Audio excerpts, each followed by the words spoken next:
नमस्कार साथियों, स्वागत है आप सभी का राजस्थान वन की विशेष पेशकश में, जिसमें हम चर्चा करेंगे आज ब्लफ मास्टर अरविंद केजरीवाल के बारे में। हमारे साथ में साथी जुड़े हुए हैं। सोमदत्त जी दिल्ली से वरिष्ठ पत्रकार हैं और दिल्ली से ही अरविंद केजरीवाल हैं, तो बड़ा गहरा प्रकाश डालेंगे सोमदत्त जी अरविंद केजरीवाल के सारे क्रियाकलापों के बारे में। अभी लेटेस्ट खबर जो है केजरीवाल के बारे में, जिसके कारण हम यहाँ आज चर्चा करने बैठे हैं, वो ये है कि केजरीवाल चुनाव से ठीक पहले दिल्ली की जनता से जाकर अपने फिर से वो ब्लफ मास्टर के गेम खेल रहे हैं। वो प्रपंच खेल रहे हैं दिल्ली की जनता के साथ कि हम आपको ये फ्री दे देंगे, वो फ्री दे देंगे, और दिल्ली की जनता को बरगलाने की कोशिश कर रहे हैं। लेकिन अब की बार खुद उनकी ही सरकार, जो दिल्ली में सरकार है, वो पूरी तरह मैदान में उतर आई है उनके खिलाफ कि भैया अब इस केजरीवाल के जो झूठे वादे हैं और जो ब्लफ मास्टरी के डायलॉग्स हैं, उनकी खाना पूर्ति या पूर्ति करने के लिए सरकार के पास फंड नहीं है।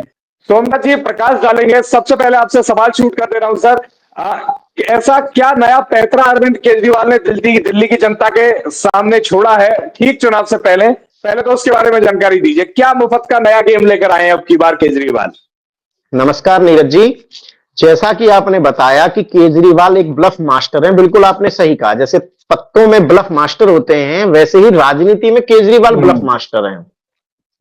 तो केजरीवाल ने चुनावों से ठीक एक महीने पहले घोषणाओं की झड़ी लगा दी है। घोषणा पे घोषणा किए जा रहे हैं। रोजाना दोपहर में 12 बजे प्रेस वार्ता करते हैं, उसमें कोई भी घोषणा वो ऐलान कर देते हैं। उसमें 2-3 घोषणाएं बड़ी बड़ी इस प्रकार से की है कि महिलाओं को हम 2100 रुपए देंगे, फिलहाल हम 1000 रुपए देंगे। इसके अलावा ये कह दिया कि हम 60 साल से ऊपर के बुजुर्गों का मुफ्त इलाज कराएंगे। तीसरा, ऑटो चालकों के लिए 4 घोषणाएं कर दी कि हम आपका बीमा करवाएंगे, इतने पैसे देंगे, वर्दी के लिए पैसे अलग से देंगे। 5 साल से केजरीवाल की सरकार थी, या अभी आपसी मुख्यमंत्री है, उससे पहले केजरीवाल मुख्यमंत्री थे। आप सबसे गजब बात यह है कि इनसे कोई ये पूछे कि आपको किसने रोका हुआ था अभी तक इन वादों को पूरा करने से? दूसरी जेल में थे लंबे वक्त, तो जेल ने रोका हुआ था। उसके बाद मुख्यमंत्री बन गए। जेल जाने से पहले किसने रोका था? और एकदम से जेल से छूटे हुए तो इनको लंबा वक्त हो गया है। तब से ये कहां थे? अभी की ताजा कुछ घोषणाओं पर प्रकाश डालिए कि घोषणाएं ताजा क्या की है दिल्ली की जनता के लिए। एक तो केजरीवाल के बारे में सबसे बढ़िया बात उनके बारे में मुझे ये लगती है कि आप जितने दर्शक देख रहे हैं वो भी कमेंट करके अपनी राय साझा करेंगे कि मैं दोपहर को जैसे रैंडमली आदमी जगा और जगने के बाद बताओ आज क्या करूं, ऑटो वालों के लिए 2-2 हजार रुपए फ्री कर देता हूं। तो वो अलग ही लेवल का राज कर रहे हैं। बिल्कुल सही कहा आपने नीरज जी। तो यही है, इन्होंने महिलाओं के लिए ऐलान कर दिया कि 18 साल से ऊपर की जो महिलाएं हैं उनको हम 2100 रुपए देंगे और तत्काल प्रभाव से 1000 रुपए देंगे।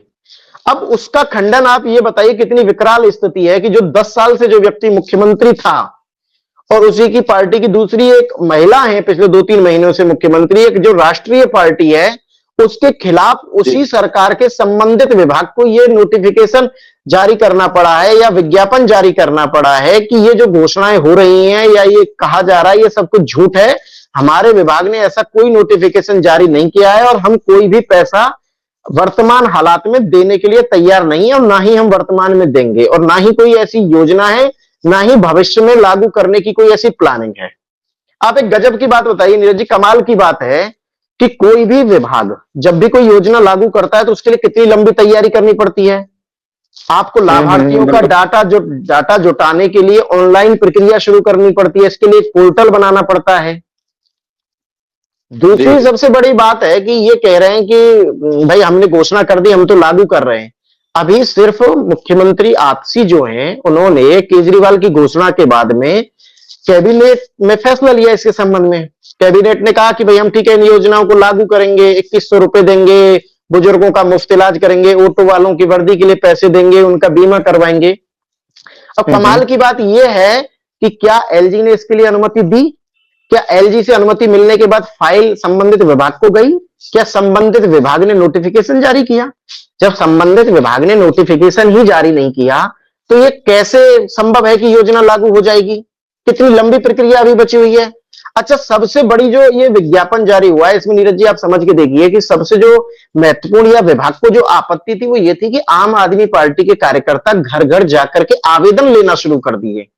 अब एक चीज बताइए, इस चीज की कितनी वैधता है कि एक प्रिंटिंग प्रेस पे आप कोई भी फर्जी तरीके के फॉर्म बनवाइए और उनको लोगों से भरवाइए कि आपको योजनाओं का लाभ मिलेगा। क्या उन फॉर्म से अच्छा, लोग तो सरकारी सरकारी आदमी लोगों के घर नहीं पहुंच रहा है, ये आम आदमी पार्टी के कार्यकर्ता या जो भी उस देश में व्यक्ति है वो जा रहा है और सीधे पब्लिक का सेंसिटिव डेटा कलेक्ट कर रहा है। वही तो बैंक की जानकारी ले रहे हैं। ये तो कितनी बड़ी धोखाधड़ी है। अभी सपोज दैट ये वाला मामला अगर ठगी के लिए, साइबर फ्रॉड के लिए अगर इस्तेमाल हो, तब उसमें लोगों की निजी जानकारियां ली जा रही है, नाम, पता, उसके पिता का नाम, पति का नाम, बैंक खाता कहां है, बैंक खाता नंबर क्या है, आईएफएससी कोड क्या है। कितना सेंसिटिव मामला है।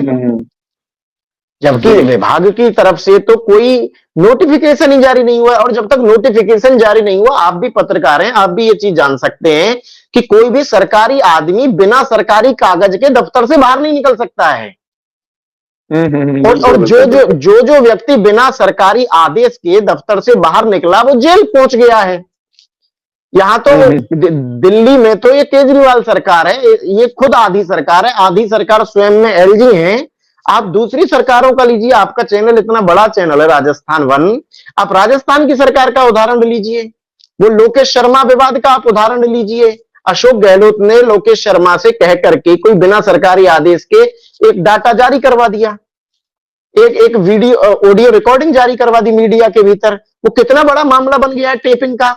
बिना आदेश के टेपिंग करवाई गई, लोगों के फोन कॉल टैप करवाए गए, नेताओं के फोन कॉल। अब लोकेश शर्मा और गहलोत जी अपने अपने सर बचाते हुए घूम रहे हैं। वो सर वो बचा रहे हैं, लेकिन आप उन आईएएस अधिकारियों का सोचिए जो उन विभागों के हेड थे, जिनकी परमिशन से ये टैपिंग हुई थी। उनका क्या होगा? जिसने टैप किए थे, जो ऑडियो रिकॉर्ड या फोन कॉल टैप किए थे, उनका क्या होगा? तो सेम तरीके से ये है कि यहां तो दिल्ली में तो इतना सरकारी कर्मचारी मूर्ख है नहीं जो बिना किसी सरकारी आदेश के, बिना किसी नोटिफिकेशन निकल जाए। और यही संबंधित विभाग के आदेश में है। संबंधित विभाग का ही भाई हमारे पास ऐसी कोई सूचना नहीं है, ना ही भविष्य में कोई ऐसी योजना को हमें लागू करना है।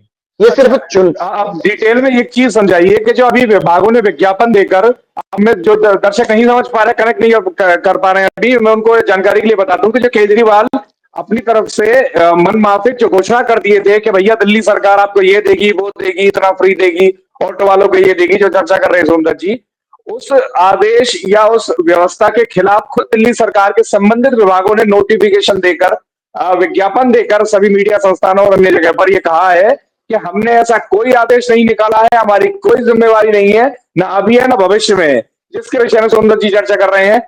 एक बार उस विज्ञापन के बारे में प्रॉपर डिटेल बताएं वर्ड बाय वर्ड कि क्या एग्जैक्टली उन विभागों ने कहा है विज्ञापन देकर। मैं आपको वर्ड टू वर्ड ही बता रहा हूं कि इसमें जो भी विभाग हैं, दिल्ली सरकार के 2 विभाग हैं। अगर मैं आपको उनकी जानकारी दे दूं तो एक तो इनका महिला एवं बाल विकास विभाग है। उसने इनकी तरफ से केजरीवाल की तरफ से महिला सम्मान स्कीम की घोषणा की गई, जिसको लेकर के आतिशी जो कि मुख्यमंत्री हैं, उन्होंने कैबिनेट से एक नोट तैयार किया या कैबिनेट में पास किया ये प्रस्ताव कि भाई हम ऐसी ऐसी स्कीम लेके आएंगे, जो कि अभी एलजी के पास जानी थी, वहां से महिला एवं बाल विकास विभाग के पास आनी थी। लेकिन अभी ये प्रक्रिया पूरी नहीं हुई और केजरीवाल सरकार से जुड़े जो भी लोग हैं, मतलब केजरीवाल सरकार ने, माफ कीजिएगा, जो आम आदमी पार्टी से जो जुड़े हुए लोग हैं, उन्होंने क्या किया, घर घर जाकर के महिलाओं से आवेदन लेना शुरू कर दिया। उनसे कहा कि आप अपने बैंक खातों की जानकारी दीजिए और बाकी अपनी तमाम डिटेल्स दीजिए। जब ये वाली जानकारी महिला एवं बाल विकास विभाग के पास आई कि उनके नाम से कि भाई महिला एवं बाल विकास विभाग ने ऐसी ऐसी स्कीम लागू की है और सबके खाते में 1-1 हजार रुपए आएंगे और चुनावों के बाद 2100 रुपए आएंगे, तो महिला एवं बाल विकास विभाग की तरफ से या दिल्ली सरकार की तरफ से एक विज्ञापन अखबारों में जारी किया गया, जिसमें कहा गया कि ये ऐसी कोई भी योजना अभी लागू नहीं की गई है और जो भी लोग इस योजना के नाम पर जो भी डाटा इकट्ठा कर रहे हैं वो एक प्रॉपर तरीके की धोखाधड़ी है और ऐसी कोई भी योजना हमारी अभी नहीं है और ना ही भविष्य में है। और अगर कोई ऐसी योजना आएगी तो हम पोर्टल लेके आएंगे, एक डेडिकेटेड पोर्टल आएगा, वेबसाइट आएगी जिससे लोग आवेदन कर सकते हैं। अच्छा, एक चीज बताइए, सरकारें इतनी अच्छी कहां से हो गई कि घर घर जाकर के लोगों की जानकारी लेती है किसी योजना के बारे में? मोदी सरकार ने उज्ज्वला योजना लागू की, क्या मोदी सरकार के प्रतिनिधि घर घर आकर के डाटा लेके जाते हैं क्या? वो क्या करते हैं, एक केंद्र सरकार ने एक वेबसाइट जारी कर दी, वहां से आप आवेदन करिए, ई मित्र के माध्यम से आवेदन करिए और योजना का लाभ उठाइए। ये तो आम आदमी पार्टी के कार्यकर्ता पहुंच रहे हैं, निश्चित तौर पर ये चुनावी प्रचार के लिए पहुंच रहे हैं, किसी योजना के माध्यम के लिए नहीं पहुंच रहे हैं। और साथ ही साथ साथियों, अब आप सभी को मोटा मोटी ये समझ में आ रहा होगा कि अब दिल्ली सरकार भी अरविंद केजरीवाल के जो ब्लफ मास्टरी के दावे हैं, उल जलूल दावे हैं कि सपने से केजरीवाल जगे और बोले कि आज से दिल्ली के लिए दारू फ्री, आज से दिल्ली के लिए खाना फ्री, बिजली फ्री, ये फ्री, वो फ्री। अब पैसा कहां से आएगा इसकी कोई कल्पना नहीं है, कोई विचार नहीं है। और उसके बहाने से अपने कार्यकर्ताओं को भेजकर दिल्ली की जनता की सेंसिटिव डिटेल्स कलेक्ट की जा रही हैं। अंत में क्या सोमदत्ती जोड़ना चाहेंगे, वो एक बार ऐड कर दीजिए। नीरज जी, आप लंबे समय से पत्रकार हैं और मैं भी लंबे समय से राजनीतिक दलों को कवर करता रहा हूं। ये इतिहास में पहली बार है कि किसी भी सत्तारूढ़ दल के खिलाफ उसी की सरकार के किसी विभाग द्वारा विज्ञापन जारी करना पड़ा है कि हमारी जो सरकार है या जो हमारा राजनीतिक दल है वो लोगों को चुनावों से पहले फर्जी तरीके से लुभाने की कोशिश कर रहा है। ऐसी कोई भी योजना नहीं है जिसे कि पूरा किया जा सके। और ये केजरीवाल के लिए, स्वयं के लिए, ये बेहद ही बहुत ही ज्यादा शर्मनाक बात है कि वो इस तरह से लोगों के सामने या दिल्ली की जनता के सामने एक्सपोज होते जा रहे हैं। यानी केजरीवाल की इन घोषणाओं ने एकदम साफ कर दिया है कि वो है चुनाव जीतने के लिए किसी भी हद तक जा सकते हैं। वो लोगों को मूर्ख बना सकते हैं, उनको धोखा दे सकते हैं, उनके वोटों की ठगी कर सकते हैं और उसके रिजल्ट आउटकम में फिर जेल भी जा सकते हैं। साथियों, क्या राय है आपकी इस पूरी बातचीत के बारे में जरूर बताइएगा।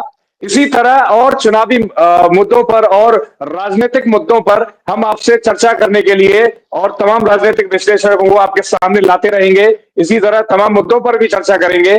किन मुद्दों पर आप लोग चर्चा सुनना चाहते हैं, करना चाहते हैं, विश्लेषण होना चाहते हैं, कमेंट बॉक्स के माध्यम से हमसे जरूर साझा करें, हमें जरूर सूचित करें। जय हिंद, जय भारत।